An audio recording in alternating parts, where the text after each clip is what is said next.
Right.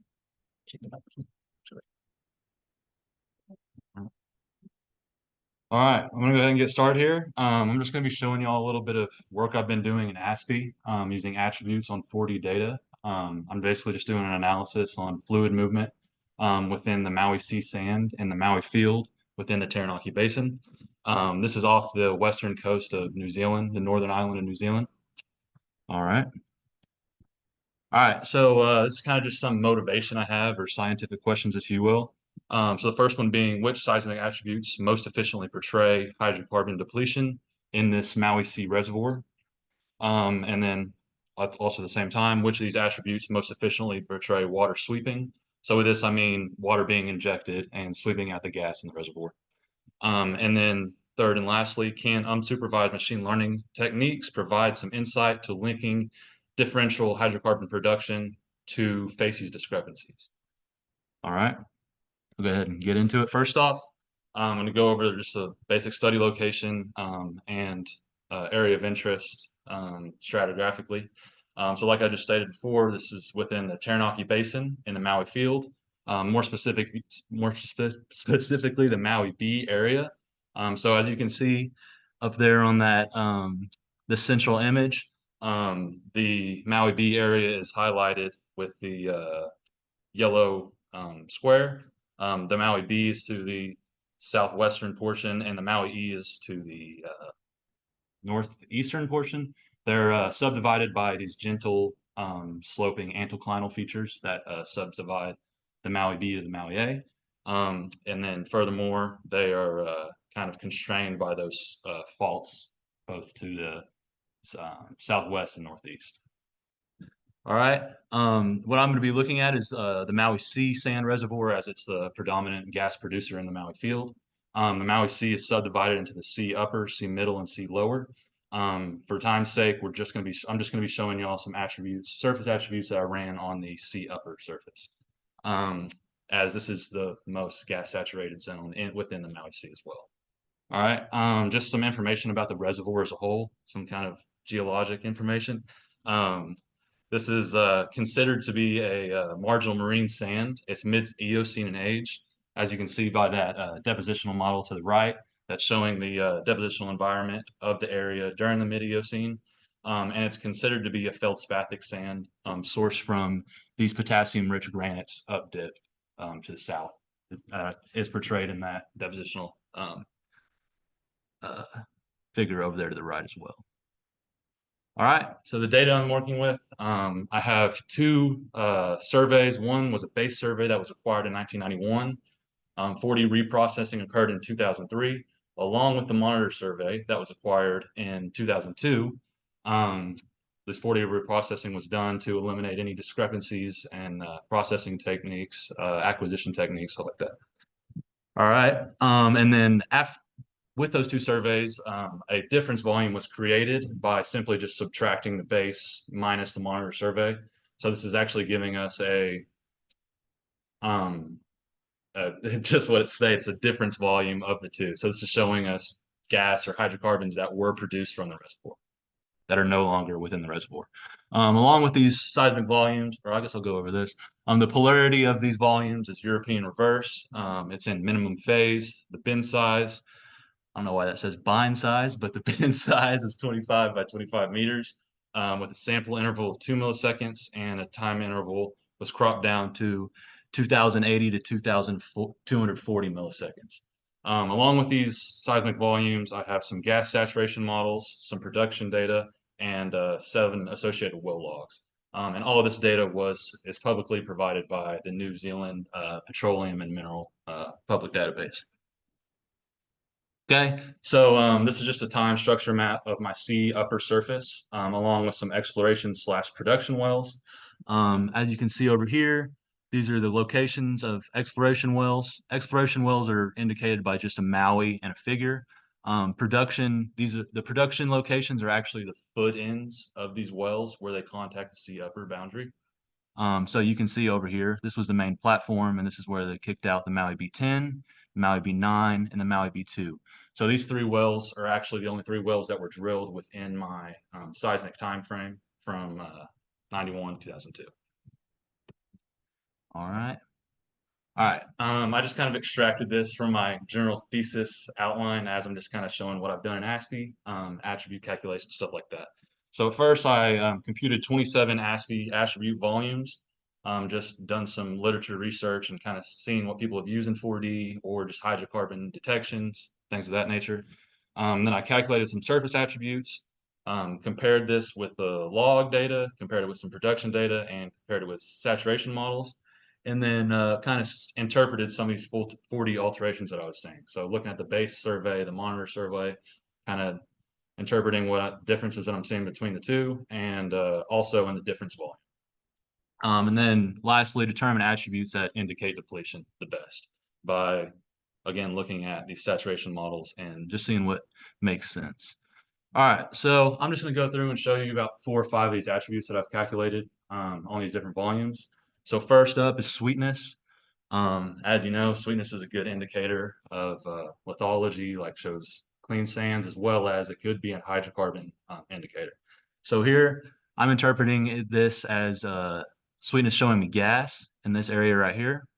And again, we have the Maui B10, Maui B09, and Maui B02. In 1991, this is the gas saturation model of the sea upper sand. But again, these wells have not been actually drilled yet in 1991, but we're going to get to that in the monitor survey. So green indicates greater than 50% gas saturation of water. Um, these orange areas are kind of indicating the swept area where it used to be gas and has been swept by water, and the water is just water saturation, and the blue is water saturation. All right, so we're going to go to the monitor survey. Okay, kind of go back and forth between the two. As you can see, there's a drastic decrease in sweetness values, high sweetness values. Um, so going over to our gas saturation model in 2002, the year of our monitor survey, we can see that this swept area is starting to push closer to our producing wells, Maui B10, Maui B09, Maui B02. And we can see this is also shown in the sweetness attribute. So again, we're going to go back to sweetness here, base to monitor. And as well, we can see that Maui B10 in 2002 has been watered out, and so is Maui B09. And all that this is saying by saying these waters or wells have been watered out is that the gas saturation here has fallen below 50%. All right, so I'm going to move on to the difference volume. So again, this difference volume is just the base subtracted by the monitor. So this is showing us I'm interpreting this as gas that's been produced from the reservoir. So as you can see, we see high sweetness values in association with these wells. Keep in mind, I'm going to touch on this later, but if you can notice, there's sort of a lineation to these high sweetness values in this difference model or in this difference volume. All right. All right, next up is mean frequency. Um, so we can see kind of higher mean frequency values over here in association with these wells. And again, we're seeing that little bit of a lineation. So this little lineation right here, I'm interpreting to be kind of a shore face deposit. It's going to be shown better in a spectral bandwidth attribute that I'm going to show you in a little bit. But so I'm just thinking that there could be some differences in petrophysical properties that are indicating different seismic responses. And mean frequency was both a good fluid indicator as well as kind of a facies indicator. So it's showing me this lineation that I'm kind of interpreting as a shore face deposit, as well as what I'm kind of interpreting as maybe water encroachment. All right, so what we're going to look at is mean frequency in the base, going to the monitor, and we're seeing much more higher mean frequency responses to the monitor, going from the base to the monitor. Now, also you can see in this gas saturation model, how right along this fault right here, we're seeing greater than 50% gas saturation, which kind of coincides with lower frequency readings, and it kind of hooks down here, and we can kind of see the same little behavior here in this gas saturation model. And since water is obviously denser than gas, we would expect to see higher frequency readings, and that's what it's showing as we go through time and water sweeping out. All right, this is the difference volume. Again, seeing high readings around these well sites. All right, we go into relative acoustic impedance. So again, relative acoustic impedance is just showing us acoustic impedance contrast um, throughout the surface, and we can kind of make out this gas saturated zone. We're seeing that kind of outline of it here. And we'll go ahead and switch the monitor volume. That that kind of same outline is still preserved in the monitor, as it's not as defined, I wouldn't say. But I mean, there still is gas there. It's just not considered to be gas saturated in the gas saturation model because it's a little bit less than 50%. All right. Something interesting that I noted was these high relative acoustic impedance values over here, what I'm interpreting to be a short phase deposit. So that's something I'm going to look further into. It's still in the gas saturated zone, greater than 50% gas saturation. So I'm going to do some thinking on that. And then here is the relative acoustic impedance difference volume. You can see higher values right around where these wells are producing from. All right. One of the last ones I'm going to show you is envelope. I kind of find it kind of like kicking a dead horse to do envelope and sweetness at the same time, because sweetness is a product using envelope. But they were showing slightly different responses, so I just figured I would include it anyway. But again, um, we're seeing high envelope readings. So envelopes obviously showing really positive and negative events, highlighting them. So we're seeing, ooh, oh, it went up. So there's the base volume and the monitor volume. Again, with that encroachment of water and depletion of gas, we're seeing lower high envelope readings. And then again, the difference volume, we can see high envelope readings surrounding those producing wells. All right, so that's what I was getting to earlier. So this is a spectral bandwidth attribute on the base. I only ran it on the base as they were the same with the base and monitor. There wasn't much changes. That's not really detecting hydrocarbon saturation. But again, here's that lineation that I've been observing that seems to have effect on reservoir fluid movement, depletion of these hydrocarbons as a whole. So yeah, I thought this was really interesting. I kind of am interpreting this to maybe be wave base, where sorting of the sediment was um, there was major sorting of the sediment. Better sorting indicates better porosity, could indicate better permeability, and in turn give us different seismic responses with these spectral attributes. I actually found this figure over here to the right. It was a reservoir characterization done by Bryant in 1995, and he actually had the same data set as me. And you can kind of see how these exploration wells align perfectly with what he interpreted to be the uh, limit of the shoreline sands. So here we have the Maui 7 well, which is within it in this lineation. We have the Maui 1 that's outside of it, Maui 5 that's just outside of it. I thought that was interesting, and it's definitely going to be something that I continue to pursue and look into. All right, future work is going to be trying to utilize some of AASPI's unsupervised machine learning techniques to link these species discrepancies that I'm interpreting as to be the shoreline sand to differential hydrocarbon production.